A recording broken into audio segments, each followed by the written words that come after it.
Hi, I'm Jacob Blizzard, attorney here in Abilene, Texas, here today to talk to you about the 1107 application timeline. What we find in these cases is the timelines vary widely. It can be that from the time you file your writ to the time that you get a resolution in your case, could be as little as 3 or 4 months, or it could be as much as 2 years. We've had cases that resolve quickly, and there's cases that resolve over many years. What to know about this process is there's really 2 phases to an 1107. So if you hire an attorney, what an attorney is going to do is they're going to get copies of all the records. They're going to do some factual investigation, look at if there's new evidence that could be presented, if there's facts that were unknown outside the record, because the great thing about an 1107 writ in general is that you get to present new facts. These Court of Criminal Appeals conferences we go to, the writ attorneys that come there that work at the Court of Criminal Appeals, they talk to us about facts. 1107 writs are about, these are fact intensive, and they want to know why you should get relief based on the facts, because 1107 writs are very time intensive for the attorney to prepare. So like I said, they gather the records, they do a factual investigation, they do legal research to determine what are the best grounds in your particular case. The legal research and the factual investigation can be a lengthy process depending upon a lot of things. Sometimes it's hard to get records depending on how old your case is. District attorneys' offices are hesitant to hand over records. Sometimes we have to do public information requests in order to get those records. Defense attorneys are hesitant to turn over their records because when you tell them either you're a writ attorney or you're a client trying to get a copy of all your records, they know something's up. They are going to be on guard for the situation that's coming against them. And no trial attorney really likes to be found ineffective and doesn't really want a writ filed against them. So oftentimes we see them stalling to get us records. So once those records are gathered, factual investigation is performed, grounds are identified, we research those grounds, and we determine what the best grounds are, but ultimately we assert all of the grounds. Because as I talk about in other videos, if you don't assert every ground that you've got in that first 1107, it could very well be waived and you never be able to bring it again, even though that claim would have set you free had you asserted it in the first place. But so the rest of the timelines involved here involve filing the writ. Once the writ application is prepared and the brief is prepared along with it, you file the writ into the trial court where you were convicted. The state has 15 days to respond, and then the judge of the trial court makes a determination as to whether within 20 days from the date that the state has filed its response, whether there are contested facts that have previously not been litigated that if you were correct on those facts could entitle you to relief.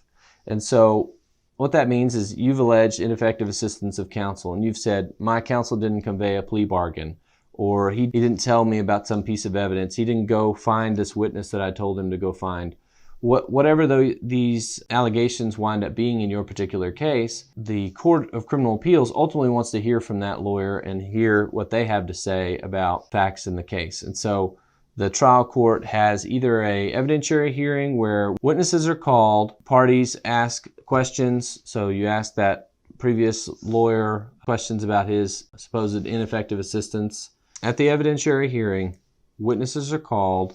The judge would allow the parties to question whatever witnesses they have. Oftentimes, that's the lawyer that represented you at trial, and he has a chance to answer for the things that he's done. A record is prepared of those proceedings. The trial court makes some findings of facts and conclusions of law, oftentimes, that go with that record, and everything goes to the Court of Criminal Appeals. The findings of fact and conclusions of law can be very important in a case. It really depends upon the facts in your case. So if your case is turns on the very facts of the case and the credibility of witnesses, then a factual finding by a trial court judge is very important. But if the judge just concludes, well, yes, I agree with your facts, but you're still not entitled to relief under the law, then that's not as important because the legal decisions are made by the Court of Criminal Appeals. The trial court, it really is there as kind of a weigher of credibility more than a decider of the law. Anyway, pressing on from that, when the case is filed in the Court of Criminal Appeals, then the Court of Criminal Appeals assigns it to a writ attorney. They assign it to an individual judge who begins to look at and think about making the decisions in that case. A lot of times it's decided without anything further. It's decided without additional briefing, without oral argument, without additional hearings. Sometimes, though, the court can set it for oral argument. That's where the attorneys show up and argue the case in person in Austin. Sometimes they can set it for additional briefs on a particular issue. Sometimes they can send it back to the trial court and say, hey, you did not address one issue that was raised in the application, and so we want that addressed in findings or in a hearing that was not held. Oftentimes, I would say probably 90% of the time, the Court of Criminal Appeals decides it based on what it has received and not much else. In any case, once the Court of Criminal Appeals gets the application in hand, make a decision on the case, but the decision time can vary greatly. If they want to follow those findings of facts and conclusions of law, they could decide the case in a few months. If they're really thinking about it, weighing the decision of how this thing is going to come out, they could take 2 years to decide it. We've had cases where we filed it and we just thought, man, this thing is just sitting and sitting and sitting, and we would call the Court of Criminal Appeals and they'd say, oh, the court is still considering it, researching it, thinking about their decision, and taking a long time to look at that. Effectively, timelines from start to finish, anywhere from, I would say, 6 months from the time you file it to resolution to 2 to 2.5 years is your maximum timeline. When you're hiring a lawyer to do it, here in our office, we tell people it's 6 months to a year from the time that we get a case to the time that we are ready to file it based off of our investigation and research into the case.